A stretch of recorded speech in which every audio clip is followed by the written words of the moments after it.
Hello everyone. आज के इस वीडियो में हम बात करेंगे कि इंडिया में डॉक्टर्स की सैलरी कितनी होती है। हम बात करेंगे कि एक पर्सन है, उसने एक नीट यूजी दिया है। नीट यूजी के बाद उसकी सैलरी कितनी होगी, मतलब एमबीबीएस करने के बाद उसकी सैलरी कितनी होगी, फिर नीट पीजी करने के बाद सैलरी क्या होगी, या फिर सुपर स्पेशलाइजेशन करता है बंदा तो उसकी सैलरी क्या होगी। इस वीडियो में आपको कंप्लीट इन्फॉर्मेशन दूंगा कि एक डॉक्टर की इंडिया में सैलरी कितनी होती है। इस वीडियो के बाद आपको कोई वीडियो देखनी नहीं पड़ेगी। तो चलिए वीडियो स्टार्ट करते हैं।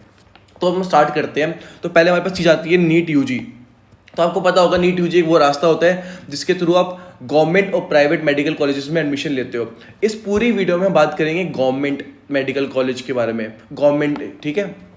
अब आगे बढ़ते हैं। तो देखो, आपको पता है आपकी एमबीबीएस होती है 5.5 साल की, जिसमें आप 4.5 साल तो स्टडी करते हो, उसके बाद 1 साल की इंटर्नशिप करते हो। और जब 1 साल की इंटर्नशिप करते हो, इसमें आप डॉक्टर ही कहलाते हो। इसमें आप डॉक्टर ही कहलाते हो। इसमें आपको पैसे भी मिलते हैं, उन पैसों को बोलते हैं स्टाइपेंड, और वो आपको मिलते हैं 8,000 से लेकर 30,000 तक। और ये डिपेंड करता है आपके डिफरेंट स्टेट्स पे, या फिर आपका कौन सा कॉलेज है, आपका सेंट्रल का कॉलेज है या फिर आपका स्टेट का कॉलेज है। ये डिफरेंट फैक्टर्स पे डिपेंड करता है। तो ये चीज़ होती है। अब आगे बढ़ते हैं। आपने एमबीबीएस कर ली, तो एमबीबीएस करने के बाद आपके पास 2 ऑप्शन होते हैं। या तो आप मेडिकल ऑफिसर की तरह कोई हॉस्पिटल में ज्वाइन कर लो, या फिर आप नीट पीजी का एग्जाम दो और आप स्पेशलाइजेशन करो। अगर आप मेडिकल ऑफिसर की तरह ज्वाइनिंग करते हो तो आपको पैसे मिलते हैं 70,000 से लेके 1 लाख के बीच में, और ये डिपेंड करता है स्टेट वाइज। और इसमें आप ज़्यादा ग्रोथ की एक्सपेक्टेशन मत रखना, क्योंकि इसमें ज़्यादा ग्रोथ नहीं मिलती है। आपको ज़्यादा ग्रोथ चाहिए तो आपको नीट पीजी एग्जाम देना पड़ेगा और आपको स्पेशलाइजेशन करनी पड़ेगी। तो आगे बढ़ते हैं अब हम। अगर हम देखें नीट पीजी की, तो नीट पीजी में 2 चीज़ें आती हैं, एक आती है एमडी और एक आता है एमएस। और हम इनको कहते हैं, जो ये आपके नीट पीजी क्वालिफाई करने के बाद एडमिशन लेते हैं, उनको हम कहते हैं जूनियर रेसिडेंट्स। उनको कहते हैं जूनियर रेसिडेंट्स। ये जूनियर रेसिडेंट्स क्या होते हैं? ये जूनियर रेसिडेंट्स डॉक्टर ही होते हैं, बट इनको पैसे मिलते हैं कितने? 40,000 से लेकर 90,000 तक मिलते हैं, डिपेंडिंग ऑन स्टेट। और ये भी एग्जाम्स देते हैं, थीसिस लिखते हैं, क्लासेस अटेंड करते हैं और थ्योरी के एग्जाम देते हैं। अब इसके बाद जब ये नीट पीजी का कोर्स कंप्लीट हो जाता है, तो कुछ ब्रांचेस यहाँ पे एंड हो जाती हैं। जैसे आपकी डर्मा और गायनी की ब्रांच यहाँ पे एंड हो जाती है। अब नीट पीजी करने के बाद आपको प्रैक्टिस करनी होती है। आप प्रैक्टिस कर सकते हो अपना क्लिनिक खोल के।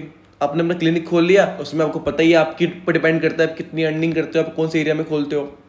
या दूसरा चीज़, आप किसी हॉस्पिटल में ज्वाइन कर सकते हो। और जब आप हॉस्पिटल में ज्वाइन करते हो तो आपकी जो इनिशियल सैलरी होती है वो 1.5 से 2 लाख के बीच में होती है, जो कि बहुत बड़ा अमाउंट है। आपको इसमें बहुत अच्छा फील होगा। अब आगे बढ़ते हैं। अगर आप इसके बाद अगर आप होता है सुपर स्पेशलाइजेशन। अगर इसके बाद आप सुपर स्पेशलाइजेशन करते हो तो ये 3 साल की होती है। ये होती है आपकी मेडिसिन में और सर्जरी में, ओके। और ये कंप्लीटली ऑप्शनल होता है, और इसका कोई ट्रेंड भी नहीं जा रहा है इंडिया में, या उसका कहीं ट्रेंड भी नहीं ज़्यादातर। बट अगर आप फिर भी करते हो ये सुपर स्पेशलाइजेशन, तो आपको स्टाइपेंड मिलेगा यहाँ भी, जैसे आपको बाकी स्टाइपेंड मिलता है वो आ रहा है, आपको स्टाइपेंड मिलेगा यहाँ भी। और आप प्रैक्टिस कर सकते हो अपना खुद का क्लिनिक खोल के, या फिर आप अगर किसी हॉस्पिटल में जाते हो सुपर स्पेशलाइजेशन करने के बाद, तो आपको 2 से 4 लाख रुपए मिलेंगे इनिशियली। तो ये बहुत अच्छी डील होती है। तो आप फोकस करिए अपने ऊपर कि आप नीट यूजी को क्रैक कर ले। अगर आप नीट यूजी को क्रैक करते हो तो 5.5 साल, और 5.5 साल और आप ये 3 साल, तो बेसिकली आपके 8.5 साल में आप अच्छा खासा पैकेज कमा लोगे, अच्छी खासी आपकी इनकम होगी। तो बच्चों, ये चीज़ इजी नहीं है, वैसे आपको बहुत मेहनत करनी पड़ेगी। तो अच्छे इंस्टीट्यूट ढूंढिए जहाँ पे आप अच्छे तरीके से जी जान से पढ़ाई करेंगे। आप PYQs कीजिए, आप प्रीवियस ईयर के क्वेश्चन सॉल्व कीजिए, और जी जान से मेहनत कीजिए, और एक डॉक्टर बनिए, ताकि आपकी सैलरी इतनी अच्छी हो। समझ आया आपको? अब मिलता हूँ आपसे नेक्स्ट वीडियो में, तब तक के लिए टाटा।